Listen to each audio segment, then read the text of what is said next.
Hey, you guys wanted this. I asked you whether or not you wanted me to make a video talking about my own hypothetical summer update for this year. You want it, so here I am to deliver. If you happen to have been living under a rock over the past few months, then you've likely not seen the blog post announcement that Valve made saying that they're going to release a, quote, non-themed holiday-sized update, unquote, coming this summer. Meaning, on top of what we would normally get in the form of hats and unusual effects, we're also getting taunts and maps and warpaints and basically just a bunch of community-made content being sold back to the community. What Valve is going to do beyond this is a complete mystery. I mean, ideally, we'll get bug fixes and other quality of life improvements, and hey, maybe they'll address the bot problem and cheater problem in some capacity, but we all know where they tend to lie on that issue. So before this update splats into our laps, I thought I would take the time to curate what I would like to see in this coming summer update. In some alternate dystopian universe where I in charge of this update, much to the chagrin of many,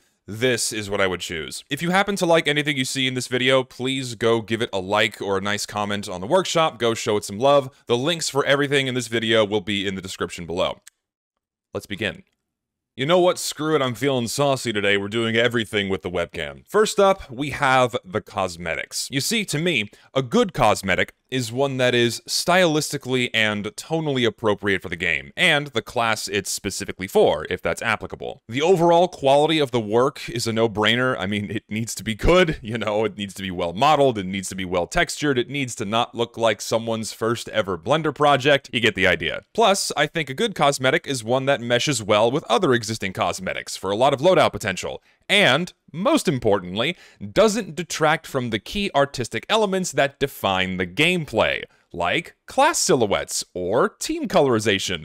Very important to not violate those. So following those guidelines, this is what I've come up with. First up, we have the Brotvas Brute for the Heavy. I'm assuming I'm pronouncing that right. It's a really slick Russian mafia set for the Heavy. I think this fits him perfectly. It's much better than that other multi-class bowler hat mustache cigar combo we got some years ago. This one's much more tuned specifically for the Heavy. I mean, you got the scar across the face, you got the hairy arms, you got the nice detailed jacket. It's just a really slick item set. I think it's perfect. I'd love to see it in game. Next up, we have the Dapper Cloaked Sapper for the Spy. It's a little bit of a mouthful. It's a sleek winter coat for the Spy, which, for the ladies out there, shows off those goods. It's very much in line with the Spy's personality, and yes, it's a winter coat for the summer update, but fuck you, this is my list, cry about it. Next up, we have the Short Temper for the Engineer. It's a very interesting hat, which has 3 different styles, but each style references a different piece of external media. It's pretty interesting, kind of clever actually. I think external media references within TF2 are completely fine, so long as said media at least loosely matches the tone of the game. You know, King of the Hill? Sure, that's fine. Duke Nukem? Fuck yes, dude. Falling Down?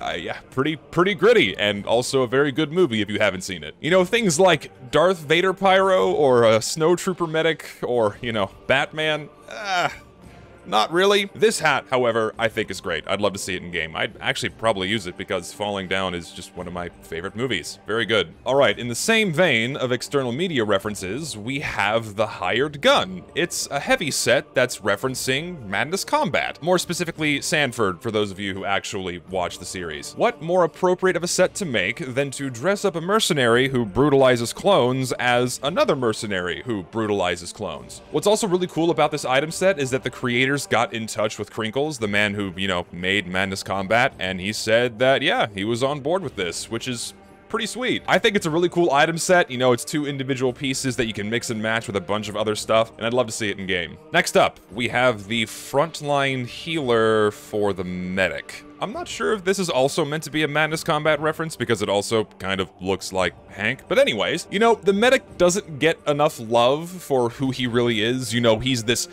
calm, cool, collected, yet borderline schizophrenic mad scientist that uses the other mercenaries as experimental subjects during a turf war. Too many people like dressing him up as like, oh, he's the funny German, oh, Oktoberfest, oh, he's got a fat fucking face. No. This dude hacks people apart with a bone saw on the battlefield with a straight face and then goes home to sleep like a baby at night. So it's really nice to see an item set that, you know, keeps the medic looking like a mercenary. I think it's great. Okay, next up, we have the Trouble of Two Fort Town set for the sniper. I mean, honestly, not too much to say about this one, other than it's just a pretty solid item set that references CSGO. Nice hair, nice facial hair, nice shirt. Good thing you can mix and match with a bunch of other loadouts and cosmetics. It's just a really solid item set. I'd love to see it in game. It's nice because it's a Valve game being referenced within another Valve game, but it's been stylized to fit the Valve game. It's just really solid work all around. I like this set. Close some of these tabs so my Chrome doesn't crash. Next up, we have the Frontline Firebug. You know what? How about an item set for the Pyro that keeps him looking like a Pyro, a frontline soldier, and not a fucking carnival character? This is a fucking amazing set for the Pyro. It's incredibly well made, and honestly, it's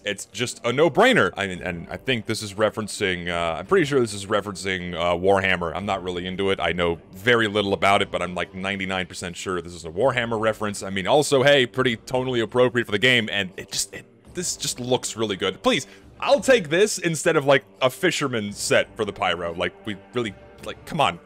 Please. All right, and now for a complete 180-degree turn, we have the Arsonist's Emotions for the Pyro. Listen, I get it. I know some of you are probably upset with the distinct lack of wacky on my list, and yeah, I get it. We need a little bit of wacky. A little bit of wacky is fine. Not too much, but just enough where, you know, go, haha, it's funny, you know? Hence, we have the Arsonist's Emotions. This is a long-time workshop favorite that's been around for over 10 fucking years now. I think it's about time we saw this one in game. It's pretty harmless, it's pretty cute, it's a nice loadout filler slot. I think it's totally fine. It makes sense, and it's not like a fucking teddy bear on someone's shoulders like we got in the last winter case. My god, imagine opening an assassin grade and then being presented with that.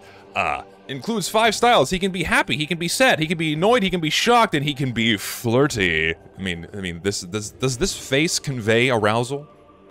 Probably. Femme Pyro enthusiasts rejoice because, you know what I'm talking about. Next up, we have Les Professionnels. I really do apologize for that. That was absolutely terrible. This is just indeed the Liquidator's lid for the Spy, but it just looks really damn good. This item set just makes sense for the Spy. It's something that he would wear. It's also got a really slick jacket to go along with it. The different styles for this also add a nice bit of variety without getting, you know, too far out there. It's just a really solid set for the Spy that you can mix and match with a bunch of other cosmetics that we already have, so I think it's great. And last, but certainly not least, we have the Whiskey Lover's Waistcoat for the Demo Man. It's just a sleek suit for him, and it's got a ton of loadout potential that you can mix and match with a bunch of other cosmetics.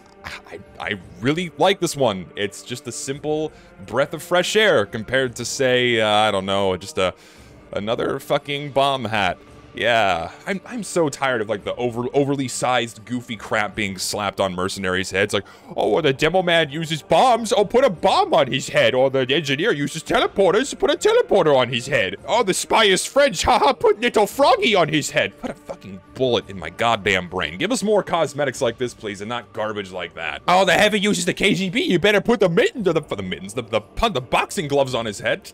Next up are unusual effects. I didn't pick many of these because most of the effects on the workshop right now are hot fucking garbage. They're either 3D Blender generated hell, clip art trash, or the same wavy neon energy particle effects that we've been receiving every summer for the past 5 years. We do indeed face an oversaturation of just poorly made particle effects, or effects that look like they're straight out of another game entirely. Many of them are just way too far out there, in my opinion, or are just... So I've opted for some unusual effects that dial things down a bit, that are, in my opinion, far more reminiscent of the older unusual effects, which I hold a great fondness for. These are my picks. First up, we have fireflies. Just nice little fireflies going around the Pyro's head, and leaves a little trail behind him. Next up, we have Mountain Halo. Very reminiscent of Morning Glory and Death at Dusk. I'm a pretty big fan of those effects, and this one's just a nice, subtle, simple effect. It's just clean. And finally, we have Moonbeams, which is pretty slick. It's an alternative version to sunbeams, except it's moonbeams. And I don't know, I'm a pretty big fan of sunbeams, and having a nice simple effect like this is a nice, you know, again, breath of fresh air compared to the really nasty stuff we've been getting. So I like this one. Again, all of these effects make me feel very nostalgic for the original waves of unusual effects we received before things got well, you know. These are subtle, I get it. I know unusual effects are meant to be flashy, but I just like these. I think they're great. Oh yeah, I have one more, hold on. Manogram. This one might be a little bit too much. It certainly skirts the line, but I actually kind of like this one. We have a deficit of team-colored unusual effects, and I think this one just works. It's not another overly animated clusterfuck with 5 different neon variants. It's just the capture point adopted into an unusual effect. It's flashy, and I think it looks pretty cool, you know, without being obnoxious or just plain ugly. Oh yeah, I didn't include taunt effects because I really couldn't find any that weren't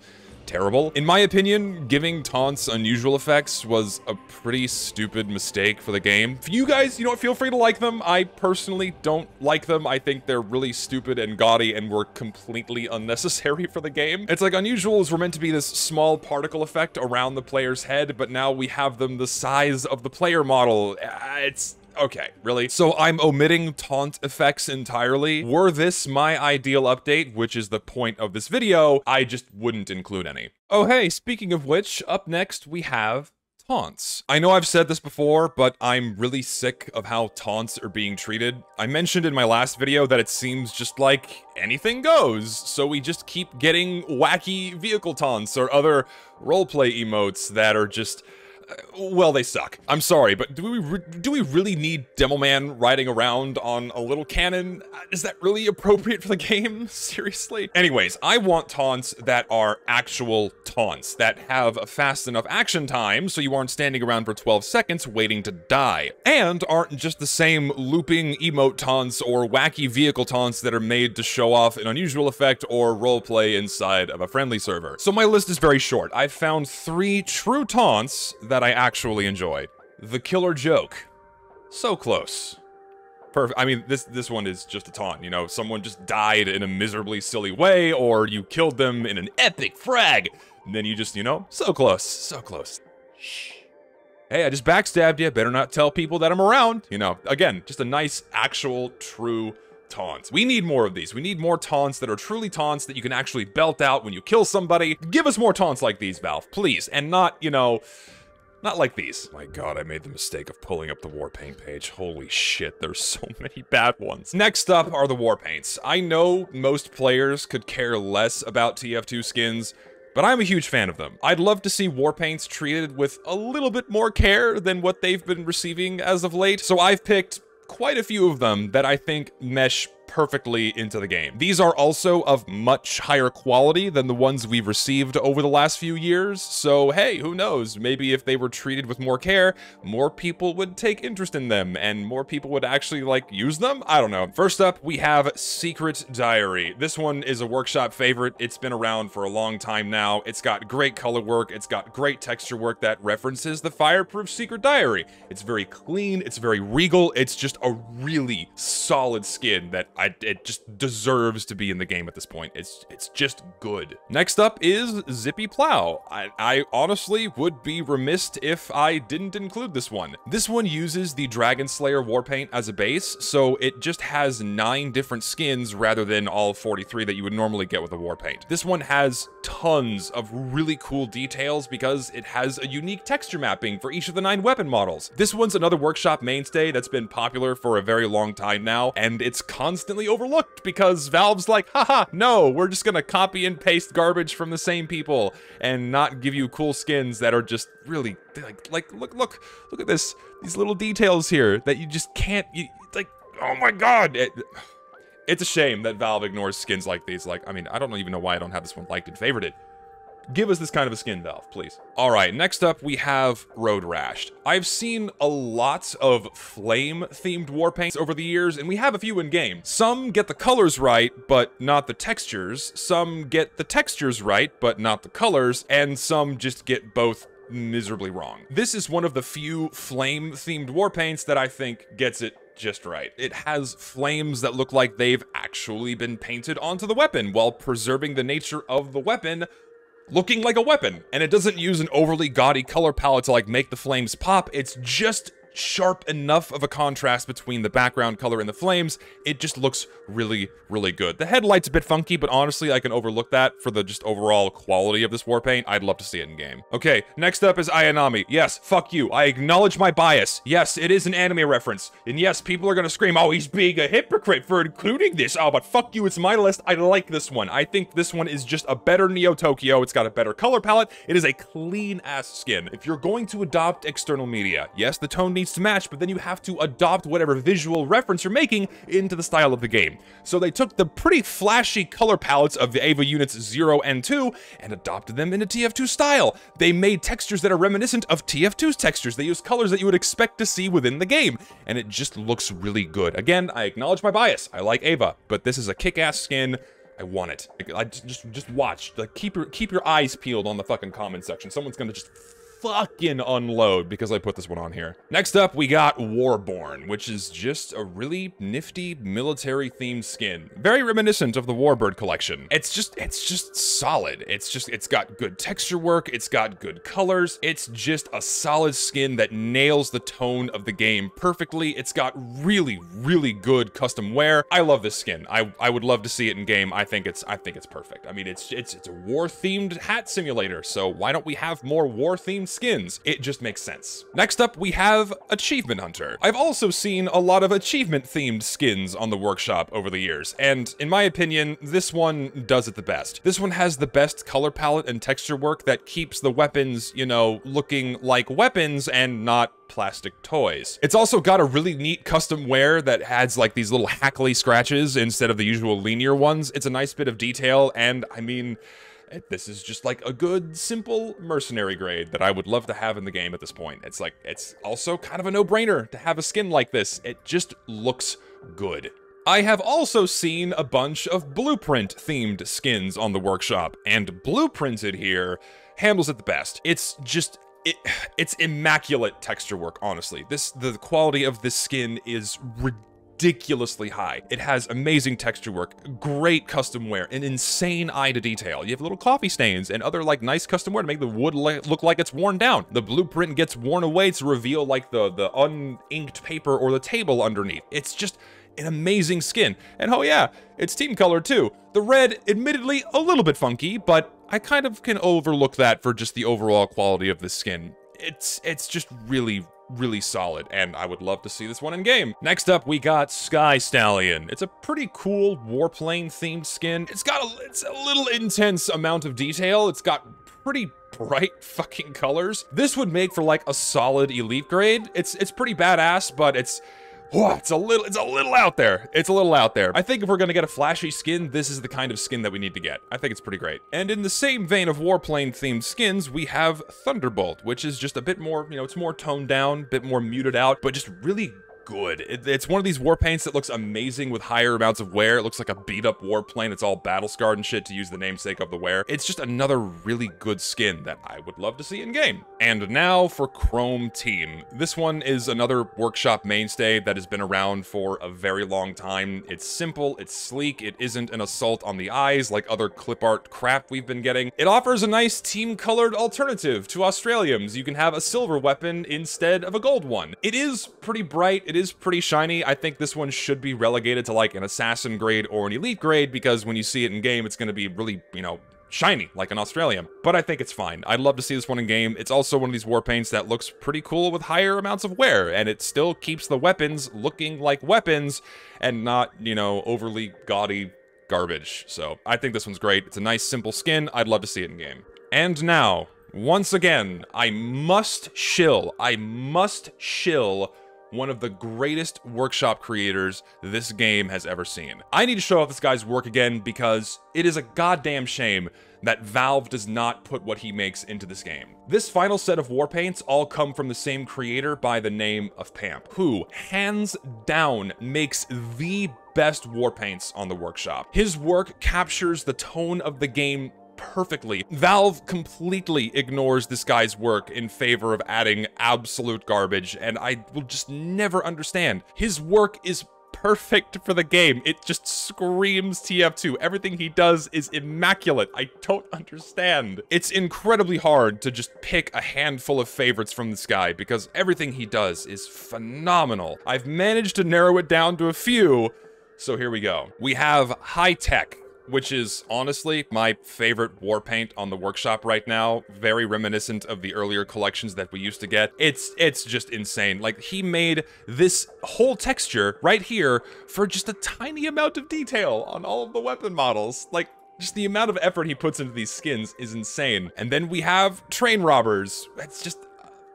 this one speaks for itself. It is fucking amazing. For those of you wanting something a little bit flashier, we have Fabian from his whole Confiscated collection. Like, this whole Warpaint collection uses stylizations from, like, you know, 70s interior design and patterns and what have you. Like, all of these skins are, like, this is how you handle bright colors in the game. It's just, it's so good.